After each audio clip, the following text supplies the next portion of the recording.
যাই হোক, সন্তানের জন্য জন্মগ্রহণ করার পর সুন্দর একটা নাম উপহার দেওয়া, এটা পিতামাতার দায়িত্ব, ইমানি দায়িত্ব, খালি দায়িত্ব নয়। কারণ নামের একটা প্রভাব রয়েছে। নাম যদি ভালো রাখা হয়, ওই নামের গুণীয় তার মধ্যে ওই গুণটা তার মধ্যে বিস্তার লাভ করে। নাম যদি আমি খারাপ নাম রাখি, অর্থপূর্ণ যদি নাম না রাখি, ভালো অর্থ দেখে যদি নাম না রাখি, তারও একটা আছে তার ভিতরে প্রভাব পড়ে। অর্থাৎ আমি যদি আমার সন্তানের নাম দিনদার বুজুর্গদের সঙ্গে মিলিয়ে রাখি, কোনো আলেমের নামের সঙ্গে, একটা হক্কানি আলেমদের নামের সঙ্গে মিলাই রাখি, সাহাবীদের নামের সঙ্গে মিলাই রাখি, এইভাবে সুন্দর সুন্দর নামগুলো রাখি, তাহলে দেখা যায় তার ভিতরে ওই স্বভাবটা হওয়াটাই স্বাভাবিক হতে পারে। হবে নিশ্চিত না, কিন্তু দায়িত্ব, আমার দায়িত্ব যে তার সুন্দর একটা নাম রাখা। পিতামাতা এটা হওয়ার কারণে আমার উপরে দায়িত্ব, দাদার উপর না, নানার উপরে দায়িত্ব নয়, দায়িত্ব পিতামাতার উপরে। যদি তারা জীবিত থাকে, যদি তারা ওয়ারিশ, তার অভিভাবক, যদি পিতা মারা যায় জন্মের আগে, তার যে অভিভাবক হয় তার উপরে নাম রাখাটা কি সুন্দর নাম রাখা, তার এটা দায়িত্ব। কারণ না, ভালো নাম রাখলে তার মধ্যে ভালো আসর হওয়াটাই স্বাভাবিক, ভালো আসর হবে এটাই আশা করা যায়। যেমন আল্লাহ রাসূল সাল্লাল্লাহু আলাইহি ওয়াসাল্লাম দুনিয়ার থেকে যখন বিদায় নিলেন, দুনিয়ার যখন বিদায় নিলেন, তখন এই দায়িত্ব পালন, আল্লাহ রাসূল দায়িত্ব পালন করছে, খিলাফতের দায়িত্ব পালন করছেন। এখন এই দায়িত্ব কে পালন করবে?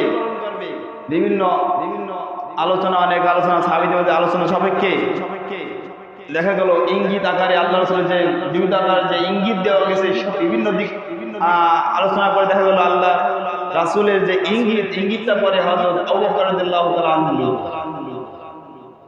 এটা সাহাবীরা আলোচনা করে দেখলো তাকে দেওয়ার প্রাধান্য, যেহেতু আল্লাহ রাসূল জীবিত অবস্থায় কিছু কাজের পদক্ষেপ রয়েছে যেগুলোর ইঙ্গিত বহন করে আবু বকর রাদিয়াল্লাহু তাআলা আনহু।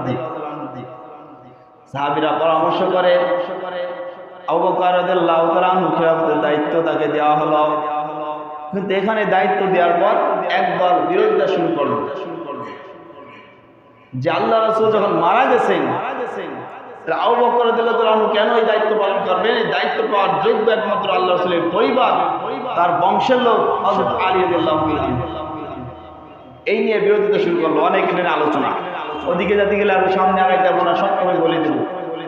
আলী রাদিয়াল্লাহু তাআলা আনহু কে যারা অতিরিক্ত মহব্বত করত, তারা দাবি করলো আল্লাহ রাসূলের ওফাতের পর যে খলিফার খিলাফতের দায়িত্ব হবে আলী রাদিয়াল্লাহু তাআলা আনহু পাবে। কিন্তু সাহাবীরা সকলে মিলে আলোচনা করে যখন আবু বকরকে দিল, তারা আবু বকরের বিরুদ্ধে চলন শুরু করলো। এরপর আবু বকর রাদিয়াল্লাহু তাআলা আনহু যখন দুনিয়া থেকে বিদায় নিলেন, এরপরে আবার আলোচনা করে দেখা গেল কে হওয়ার যোগ্য, কে আলোচনা করে দেখা গেল ওমর রাদিয়াল্লাহু তাআলা আনহু দ্বিতীয় খলিফা হইলেন।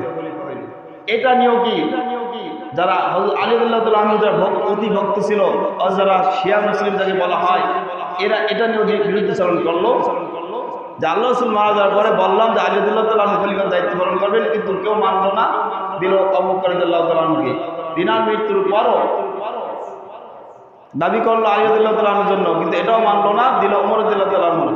এই শিয়ারা আবু বকর রাদিয়াল্লাহু তাআলা আনহু, ওমর রাদিয়াল্লাহু তাআলা আনহুর বিরুদ্ধাচরণ করলো, কিন্তু বিরুদ্ধাচরণ না, তাদের বিরুদ্ধে নানা অভিযোগ শুরু করলো, বললো যে তারা জুলুম করেছে, নাউজুবিল্লাহ। আল্লাহ রাসূলের সাহাবীদের সম্পর্কে কি করছে? অভিযোগ পেশ করেছেন তারা জুলুম করে আল্লাহর বংশের, আল্লাহ রাসূলের বংশের লোকদেরকে বাদ দিয়ে নিজেরা খলিফার দায়িত্ব পালন করেছে, এটা জুলুম করা হয়েছে। এটা এইভাবে সাহাবীদের বিরুদ্ধে তারা কি বিরুদ্ধাচরণ শুরু করলো। শুধু এত বিরুদ্ধ প্রচারণ করে সে ক্ষান্ত হয় নাই, এতটা অপছন্দ করছে আবু বকর ওমর রাদিয়াল্লাহু তাআলা আনহুকে, এত ঘৃণা করত যে ঘৃণার কারণে নিজেরা যে পশু পালন করত, এই পশুর নাম আবু বকর রেখেছে, ওমর রেখেছে। নাউজুবিল্লাহ। আল্লাহ রাসূলের সাহাবীদের এতটা বিরুদ্ধাচরণ করেছে যে পশুর নাম রাখছে।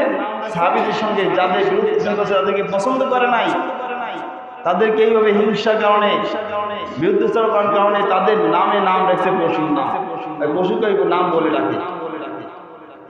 এবার দেখা যায় একদিন তার লালন পালনের পশু, একদম তারই পশু তাকে একদিন লাথি মেরে আঘাত করেছে, যে আঘাতে মারা গিয়েছে।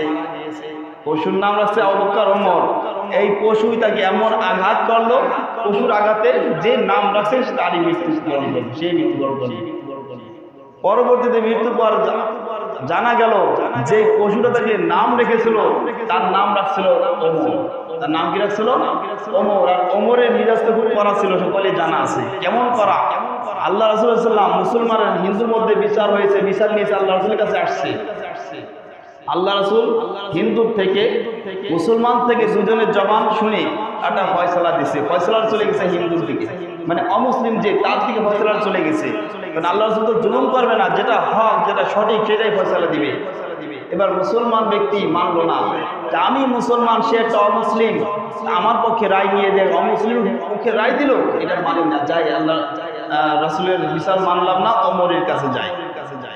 এবার ওমরের কাছে বলে যে ওমর, আমি আল্লাহ রাসূলের কাছে বিচার নিয়ে গেছিলাম, কিন্তু আল্লাহ রাসূল ওই অমুসলিম লোকটার ব্যাপারে রায় দিল আর আমার বিরুদ্ধে রায় দিল।